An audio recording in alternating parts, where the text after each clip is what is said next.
नमस्कार, मैं विनोद पांडे शाश्वत सनातन संस्कृत में आप सभी का बहुत बहुत स्वागत करता हूं। आज की पुस्तक देखते हैं कौन सा लिया जाए। चलिए, आज छोटी पुस्तिका है, इसके बारे में आज बात करते हैं। श्री हनुमान बाहु गोस्वामी तुलसीदास कृत है ये, और बहुत ही सुंदर, बहुत ही अच्छी पुस्तक है। लेकिन इसका प्रचलन कम है, बहुत कम लोग इसके बारे में जानते हैं। तो चलिए आज इसी के बारे में बात करते हैं। श्री हरि बंधुओं, आज की पुस्तक गोस्वामी श्री तुलसीदास कृत हनुमान बाहुक, बहुत छोटी सी पुस्तिका है लेकिन बहुत ही सुंदर पुस्तिका है। इस पुस्तक की कोड संख्या है 112। पुस्तक छोटा सा है।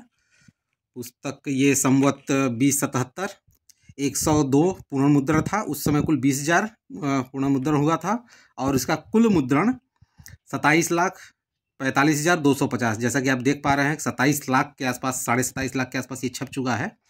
और मैंने 2-3 साल पहले लिया था, उस समय इसका मूल्य 5 रुपये था। अभी वर्तमान मूल्य 7 रुपये है। और पुस्तक का लिंक मैं गीता प्रेस का ही डिस्क्रिप्शन में दे दूंगा, आप वहां से जाके पुस्तक खरीद भी सकते हैं। और इस पुस्तक के बारे में थोड़ा सा देख लिया जाए, चर्चा कर लिया जाए। पुस्तक में कुल 64 पृष्ठ है मात्र, और ये कुल 44 पदों का ही, जैसा कि आप यहाँ पे अंत में देख पा रहे हैं, ये अंतिम पद जो है वो 44वां लिखा हुआ है, तो कुल 44 पद है। और पूरी पुस्तक में पहले ये पद दिए गए हैं, और उसके बाद उसका हिंदी अनुवाद भी दे दिया गया है। सवैया है इसमें। चलिए शुरू करते हैं। संवत 1664 विक्रमा संवत का है, ये विक्रम संवत है 1664 के लगभग गोस्वामी तुलसीदास की बाहुओं में वात व्याधि की गहरी पीड़ा उत्पन्न हुई, और फोड़े फुंसियों के कारण सारा शरीर वेदना का स्थान सा बन गया था। औषध, यंत्र, मंत्र, टोटका आदि अनेक उपाय किए गए, किंतु घटने के बदले रोग दिनों दिन बढ़ता ही जाता था। असहनीय कष्टों से हताश होकर अंत में उसकी निवृत्ति के लिए गोस्वामी तुलसीदास जी ने हनुमान जी की वंदना आरंभ की। अंजनी कुमार की कृपा से उनकी सारी व्यथा नष्ट हो गई। यह वही 44 पदों का हनुमान बाहुक नामक प्रसिद्ध स्तोत्र है। असंख्य हरिभक्त श्री हनुमान जी के उपासक निरंतर इसका पाठ करते हैं और अपने वांछित मनोरथ को प्राप्त करके प्रसन्न होते हैं। संकट के समय इस सद फलदायक स्तोत्र का श्रद्धा विश्वास पूर्वक पाठ करना राम भक्तों के लिए परमानंददायक सिद्ध हुआ है। यह और ये इन महावीर प्रसाद मालवी वैद्य वीर ज्ञानपुर बनारस स्टेट मिर्जापुर, इन्होंने इस पुस्तिका को तैयार किया है तो गोस्वामी तुलसीदास जी का ही, लेकिन इन्होंने इस रूप में इसको तैयार किया है। अब यहाँ से श्री गणेशाय नमः, श्री जानकी वल्लभो विजयते, श्रीमद् गोस्वामी तुलसीदास कृत हनुमान बाहुक 56।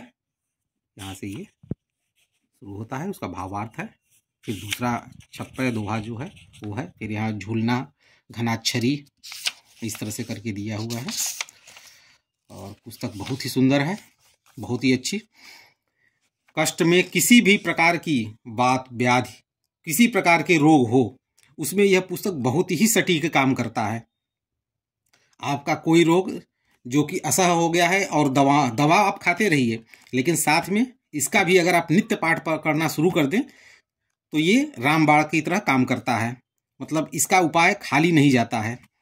और इसमें कोई विशेष पूजा विधि नहीं की गई है, लेकिन फिर भी चूंकि हनुमान जी से संबंधित है तो इसमें शुद्धता, या हनुमान जी के पूजा पाठ में जैसे होता है कि आप स्नान करके उसके बाद फिर बैठ जाइए, हनुमान जी की एक अगर फोटो मूर्ति हो तो बहुत सुंदर है, और नहीं तो आप इस पुस्तक का ही फोटो बना हुआ है हनुमान जी की, इसी पे आप पंचोपचार करके नैवेद्य, धूप, दीप इत्यादि आप करके, और फिर एक संकल्प कर लीजिए कि मेरा ये रोग, मेरा ये पीड़ा सही हो जाए। इसके लिए मैं प्रतिदिन इतने पाठ, 1, 2, 3, 4, 5 जो भी आप पाठ कर सके हो, और कितने दिन तक आप करना चाहते हैं, एक संकल्प करके और आप उसको करिए। और इस चीज़ का विशेष ध्यान दीजिए कि अगर आप पाठ सुबह करते हैं तो सुबह ही कीजिए। ऐसा नहीं कि कभी 5 बजे कर रहे हैं, कभी शाम को 8 बजे कर रहे हैं, या कभी सुबह के 5 बजे भोर में और कभी 8 बजे कर रहे हैं सुबह के ही। या 9 बजे कर रहे हैं, ऐसा ना हो। अगर आप 7 बजे कर रहे हैं तो आधे घंटे इधर उधर चलेगा, लेकिन सेम समय पे आप कोशिश करिए कि आपकी पाठ हो। तो मेरा मेन उद्देश्य था कि पुस्तक के बारे में लोग परिचित हों। बहुत ही अच्छी पुस्तक है तुलसीदास जी की। और इसी के साथ इस वीडियो को विराम देते हैं। अगले वीडियो में फिर एक नई पुस्तक के साथ फिर प्रस्तुत होऊंगा। तब तक के लिए आप सभी का बहुत बहुत धन्यवाद।